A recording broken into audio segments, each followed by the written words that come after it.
শাবান উপলক্ষে আমরা 5টি আমল করব। নাম্বার 1, বেশি বেশি নফল রোজা রাখার চেষ্টা করব প্রথম 10 দিন, দ্বিতীয় 10 দিনের ভিতরে, শেষের দিনগুলোতে রাখবো না, হাদিসে নিষেধ আছে বিশেষ করে শেষের দিনটাতে রাখা।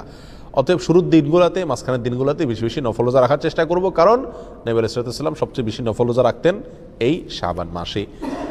দ্বিতীয় নম্বর আমল হলো, যদি আগের বছরের কোনো রোজা কাজা থেকে থাকে তাহলে সেই রোজা এই শাবান মাসের আগেও যদি না রাখা হয়ে থাকে তাহলে অবশ্যই শাবানের মধ্যে কমপ্লিট করা, কারণ কোনো রমজানের রোজা বাকি থাকলে পরবর্তী রমজানের আগেই সেই রোজাগুলো কাজা করার নির্দেশ আছে। অতএব আগের বছরে কোনো রোজা যদি কাজা থাকে, বিশেষ করে মা বোনদের মাসিক হওয়ার কারণে যদি রোজা না রাখা হয়ে থাকে আগের বছরে, তাহলে অবশ্যই সেটা এই শাবানের মধ্যে কি করতে হবে, কমপ্লিট করতে হবে।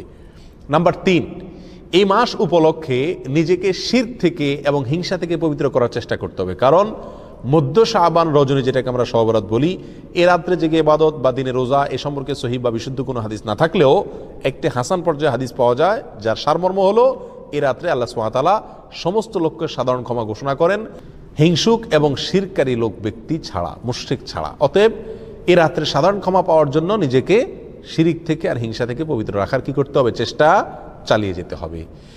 শাবান উপলক্ষে একজন মুসলিমের 4 নম্বর আমল বলা যেতে পারে দান সদকা করা। এটি কোরআন অথবা নবী আলাইহিস সালামের হাদিস থেকে পাওয়া যায় না, তবে সালাফের আমল থেকে পাওয়া যায়। মুস্তাহাব কেউ মনে চাইলে করতে পারেন।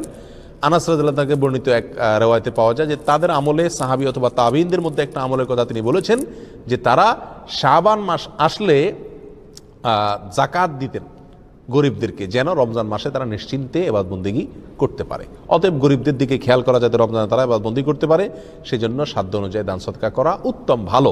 এটাকে সুন্নাহ, নবী সাল্লাল্লাহু আলাইহি ওয়াসাল্লামের সুন্নাহ অথবা কোরআনের নির্দেশ এরকম বলা যাবে না, তবে এটা করা যেতে পারে। 4 নম্বর। নাম্বার 5, শাবান উপলক্ষে 5 নম্বর আমল হলো রমজানে ইবাদতের জন্য সার্বিকভাবে নিজেকে কি করা, প্রস্তুত করা।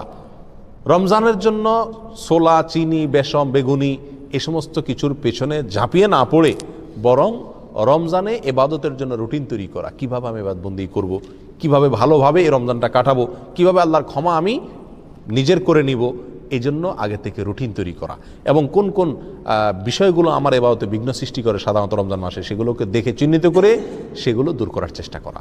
এই 5টি কাজ মোটামুটি শাবান উপলক্ষে করার চেষ্টা করা। আল্লাহ তাআলা আমাদের সবাইকে তৌফিক দান করুন।